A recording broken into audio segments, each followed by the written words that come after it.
E vou entrevistar uma educadora especializada na relação entre pais e filhos, a Tânia Zaguri. Tudo isso é logo depois do intervalo. Me aguardem que eu já volto e um beijo do gordo. Uau!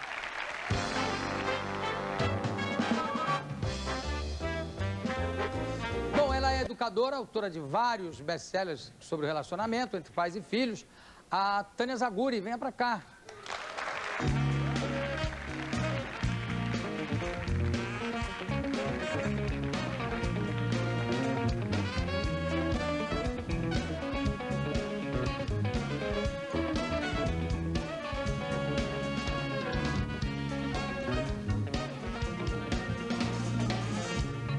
Você tem vários livros aqui, não é? Sem Padecer no Paraíso, O Adolescente por Ele Mesmo, Encurtando a Adolescência, Limites Sem Trauma, Rampa, que é um romance, né? Todos pela Record. E agora você está lançando Escola Sem Conflito? Isso. Parceria com os pais. Obrigado. Autografado. Pela Record. Fica um autografado. É o outro, é o de baixo. Como é que você sabe? Porque esse não está autografado. Mas como é que você olhando os dois assim sabe qual é o que está autografado? Não, porque você abriu. Eu te piei. Não, senhora, você falou antes, adivinhona. Eu deu pra ver. Tá aqui, obrigado. Eu sei que você não precisa, mas... Obrigado. Só para obrigado. ficar lá na tua estante. Tá ótimo. Você escreveu muito sobre relacionamento entre pais e filhos. Exatamente. De repente você vem aqui, exatamente nessa época em que estamos todos traumatizados por dois eventos. O da senhora que roubou, não pôde fazer um filho, roubou da outra, né? E aí relacionamento de pais e filhos até no sentido positivo, que o filho não quer nem saber da mãe verdadeira, logo sinal que essa mãe que o roubou deve ter sido uma boa mãe, né? E o segundo caso, que é mais espantoso ainda, né? Da morte da menina que matou os pais da família von Richthofen, que aliás deve ser sobrinho, se não me engano, do Barão Vermelho, que foi herói da Grande Guerra, né, da Primeira Guerra Mundial. Exatamente. E isso aí, por mais que façam depoimentos psicólogos, psiquiatras, psicanalistas, que falam até com embasamento, eu acho que nada pode explicar um comportamento desse. O que você acha? Eu concordo plenamente com você. E eu acho que o que choca mais nisso e que faz com que as pessoas busquem respostas é porque o homem tem uma necessidade, numa situação dessa, tão estarrecedora, né, tão violenta, com requintes mesmo de violência, de premeditação. Acho que o homem sente que ele está perdendo a sua humanidade. E isso assusta muito. Então, daí porque as pessoas tentam encontrar a resposta, é a culpa da mãe que deu limite demais ou não deu limite demais. Várias pessoas me entrevistaram sobre essa questão, né, porque eu tenho um livro sobre limites na educação dos filhos, e eu estava dizendo que, na verdade, eu acho que isso é uma coisa imprevisível. Isso não se enquadra em nada. Em nada. Não é limite ou não. Obviamente que a gente pode até fazer algumas ilações, supor que existem algumas coisas na sociedade que contribuam para esse tipo de coisa, por exemplo, da mãe que rouba, por não ter um filho, rouba o filho da outra, né? Quer dizer, a gente pode até tocar um pouco na questão da crise ética, né? Que abala a nossa sociedade, claro. Da falta de valores hoje em dia, das pessoas estarem muito consumistas, né? Das pessoas estarem muito imediatistas, quer dizer, as pessoas não querem lutar pelo que elas querem conseguir, elas se apropriam, né? Até pela impunidade que existe. Então, existem algumas coisas que a gente pode tirar um viés dessa história. Mas o que eu acho importante a gente falar, eu como educadora, pelo menos, eu acho importantíssimo eu falar isso, porque para a gente não perder a fé nos jovens, nas outras gerações. Isso, assim, é um caso em um milhão, digamos, não estou fazendo uma estatística correta, mas, digamos... É muito importante que as pessoas saibam que essas coisas não acontecem todo dia. Não, pelo amor de Deus, mas porque né? tem gente achando que isso é porque a juventude não sei o quê, ou não sei o que lá. Não pode pensar isso, E tem gente pensando isso? Tem gente achando que... Isso é um absurdo. Não sabe, que os jovens estão piorando, que o mundo está piorando. Não, os jovens estão melhorando, a verdade é essa. Eu acho isso. Inclusive, no livro Adolescente por Ele Mesmo, a gente mostra isso. Foi uma pesquisa grande que eu fiz com quase 1000 jovens no Brasil, né? E o que eles querem é encontrar sua amada, sua princesa, né? Querem casar, querem trabalhar, querem produzir, a maioria deles. Agora, Os conceitos melhoraram e os preconceitos diminuíram. Né? Com certeza. Minha opinião sobre o jovem de hoje, ele tem menos preconceitos e mais firme em alguns conceitos. Agora, você não pode pegar uma aberração. O Nero matou a mãe. Exatamente. Daí, Quer dizer, esse tipo de violência, ela sempre existiu. Isso não é uma coisa de hoje, né? Não é uma questão de dizer que o mundo moderno está produzindo loucos. Não. Se a gente for ver a história, a gente sempre vê... foi aliada à loucura, né? Quer dizer, o Nero matou a mãe, o outro... É sempre há uma ligação com a loucura, com um desequilíbrio brabo. Porque essa menina realmente não é... Agora, lógico que é bem provável, eu não sou psiquiatra, eu sou professora de psicologia, mas eu não posso, portanto, opinar sobre isso e nem conheço o caso pessoalmente. Qualquer psiquiatra só poderia dar uma opinião examinando né, a menina. Mas, de qualquer maneira, é óbvio que nesses casos todos, essas exceções que ocorrem, tem algum componente, né, algum surto psicótico, alguma coisa que ela teve. Mas eu acho que é bom a gente também, e por isso que esse livro que nós estamos trazendo hoje para você, né, o Escola Sem Conflito, é importante, é um trabalho que eu acho importante que eu estou fazendo agora, que é justamente a gente trabalhar essa questão desse imediatismo, até dos pais. Né? Hoje em dia as pessoas não querem perder nada, nem um minuto, não querem esperar para conseguir as coisas, muitas vezes. Então, uma coisa que está acontecendo, e que por isso eu dei o nome de Escola Sem Conflito ao livro, é porque, às vezes, até os pais, às vezes, sem querer, achando que estão sendo assim, os melhores pais do mundo, eles vão nas escolas e interferem no processo pedagógico, achando que estão ajudando os filhos.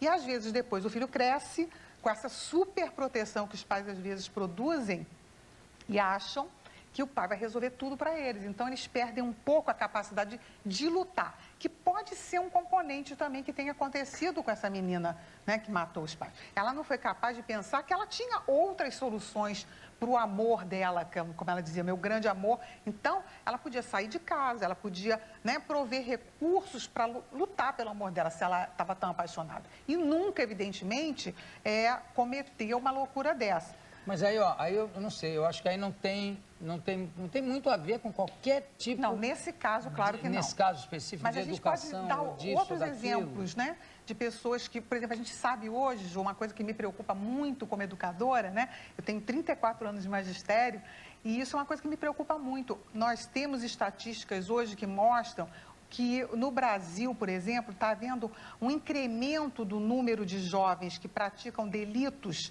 da ordem de 300% ao ano. Isso é uma coisa extremamente grave. Claro que isso tem um impacto muito grande em jovens de classe média alta, isso que é importante dizer. Que tipo de delito?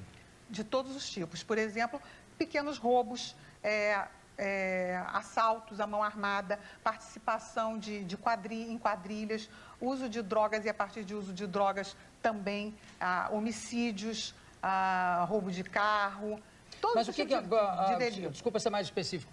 O que aumentou, que área aumentou mais? A área do assalto à mão armada, do homicídio, das drogas, ou também a área dos pequenos furtos, que tem muita coisa que adolescente faz, inconsequentemente, né? Em bando, sobretudo em bando, quando está em bando, entra numa confeitaria, rouba um biscoito, faz esse tipo de coisa, um para se mostrar para o outro. Não é esse tipo de coisa, são coisas mais graves, inclusive, porque esse levantamento é um levantamento que tem sido feito nas delegacias de polícia, já com jovens de classe média alta que estão esperando julgamento.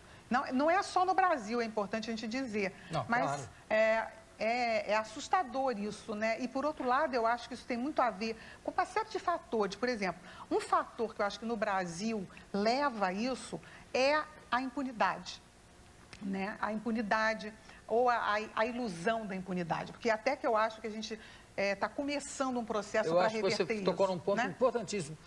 Eu acho que hoje já começa a haver mais, pelo menos em certas áreas, a ilusão da impunidade do que a impunidade propriamente dita, pelo menos em certas áreas. Com certeza. Porque um jovem de classe média que vai para a cadeia, só o fato dele ir para a cadeia... Já está indo para a cadeia, exatamente. Já não interessa se for solto daqui a 6 meses, isso é muito bom. Abala. Claro, isso já é uma reação da sociedade, isso é importante. Eu acho que uma outra coisa que aí eu coloco nesse livro, que é muitas vezes a questão dos pais superprotegendo os filhos, principalmente de classe média alta. Isso é uma coisa assim, aquela ilusão de que amar é fazer tudo pelo filho, dar tudo o que ele quiser, especialmente coisas materiais. Mas essa classe média alta não é ao contrário, ela não é mais de abandonar os filhos sozinhos? Por outro lado, porque é mais fácil, né, você comprar coisas, se você tem muito dinheiro, perfeito. né? Aí dá a ilusão de que você está sendo muito legal, que você está dando muita atenção para o teu filho, na medida em que você dá tudo o que ele quer, né? Está com 16 anos, 18 anos, já ganha carro, né? Já foi à Europa não sei quantas vezes, já foi para Disney, não sei, já até se enfastiou de ir à Disney, né? Eu sempre brinco muito com isso, que a gente vê hoje, você vai a Orlando, você vê pais com criança de 2 anos, a criança está dormindo no ombro dele, né? E ele que está indo para Disney. Ele que quer ir. Mas ele já, meu filho já foi para Disney, eu levei meu filho ao Disney. Então, essa ilusão de que você dar coisas materiais suplanta o que você realmente, como pai e mãe, precisa dar. Ou uma coisa substitui a outra. Exatamente, a ilusão de que substitui. Falou-se muito também no caso dessa moça de drogas, porque ela era drogada, porque era maconha, isso. Você acha que a droga, a maconha, né, que era o que se falava o tempo todo, pode levar alguém a matar a mãe e o pai? Bom, com certeza a maconha hoje não é mais uma droga como se pensava na época dos hippies, né? Dos anos 70 para hoje, a maconha que se tem em uso é 30 vezes mais potente, no mínimo, de 10 a 30 vezes mais potente, porque ela já é uma droga que é tirada de uma parte da folha e é trabalhada, inclusive, às vezes em laboratório. Então, ela não é tão inócua quanto se pensa. Não, mas é inócua do ponto de vista da saúde, mas você acha que pode afetar uma pessoa a ponto de matar os pais? Pode, em alguns casos. Não digo que tenha sido nesse caso, porque houve muita premeditação. Então, no caso de pessoas que levaram 2 meses planejando isso, isso obviamente que não tem a ver com o uso da maconha. Pode ser que eles até tenham usado maconha na hora para ficar mais corajosos, sei lá, mas não que a maconha tenha... Um tipo de droga como o crack, por exemplo, deve ser muito mais... mas essas coisas atuam na hora. A essa loucura, hein? Mas elas atuam na hora. Pois é. Sob o efeito de uma cocaína, por exemplo, que é uma droga que realmente leva a muita agressividade, a violência, isso pode ocorrer. Mas esse caso especificamente parece que não tem nada a ver pelo fato de que ela foi planejada, né? Houve toda, né? Não é aquele negócio de tomou e ficou meio baratinado e fez. Não. Agora, existem casos já descritos, por exemplo, não sei se você viu algum tempo atrás, de um pai que usava muita maconha, né? Fumava vários cigarros, né? Hoje, 3 cigarros de maconha de hoje, esse cigarro mais potente de maconha, ele é como um maço de cigarro de 30 anos atrás, né? Então, é evidentemente muito mais potencialmente maléfico, não só em termos de produzir câncer, mas também de produzir alucinações visuais e de espaços temporais. Por exemplo, nós hoje sabemos que desastre de automóvel, muitas vezes dirigido por jovem, que usou maconha, foi porque ele usou maconha, porque altera a percepção espaço-temporal. Percepção de distância e tal. Exatamente. Qual é a maior queixa que os professores têm dos alunos e vice-versa? Hoje, uma das grandes queixas que os professores têm dos alunos, e isso eu posso falar porque eu dou palestra em todo o Brasil, né? Então eu ouço professores no Rio Grande do Norte, no Rio Grande do Sul. Semana que vem, por exemplo, eu vou para Palmas, em Tocantins, né? Então, o que eu digo é que eu percebo, e eu fiz um levantamento, inclusive, para escrever esse livro, em que os professores colocam que o maior problema hoje é a falta de limite dos alunos, quer dizer, a falta de socialização básica. Por isso o livro também tem até um capítulo no livro que chama Como Atrapalhar a Escola, que às vezes os pais, pensando que estão ajudando, eles estão realmente atrapalhando a escola, né? E isso é uma coisa que faz com que os professores, muitas vezes, não possam desenvolver as outras coisas, por exemplo, o currículo, porque ele tem que ficar desenvolvendo aquilo que a família deixou de desenvolver. Então, é um caso muito sério. E o outro fator que eles se queixam muito é a desmotivação dos alunos para aprender. E vice-versa, a queixa maior dos alunos em relação Os alunos, em geral, acham que a escola, e com razão também, em muitos casos, que a escola está defasada, que a escola é arcaica, até. que a escola, exatamente por isso, acontece. desmotiva. Agora, é claro que um professor, ele não é um showman, né?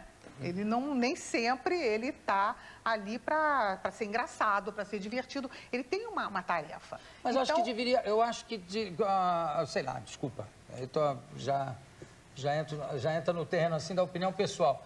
Eu acho que a primeira função do professor devia ser conseguir se comunicar com os alunos. Com certeza. E a partir daí ensinar. Lógico. Isso sem dúvida, você está certíssimo. E tem professores que querem deter o conhecimento como se fosse o poder. Então eles falam sobre aquilo, lá já acabou a hora e tchau. Hoje em dia, na escola moderna, a gente trabalha, inclusive eu formo professores, né, nos cursos que eu dou, e o que a gente trabalha basicamente é isso mesmo, o processo de comunicação, porque você tem que chegar lá, né? O Chacrinha já dizia isso, né? Quem não se comunica, né, não chega lá, se trumbica. Então, é claro que o professor é um grande comunicador também, um bom professor tem que ser um bom comunicador também. Mas é importante também a gente ver que o aluno, a gente fala hoje muito dos direitos da criança e do jovem, é preciso que a gente fale também um pouquinho dos deveres.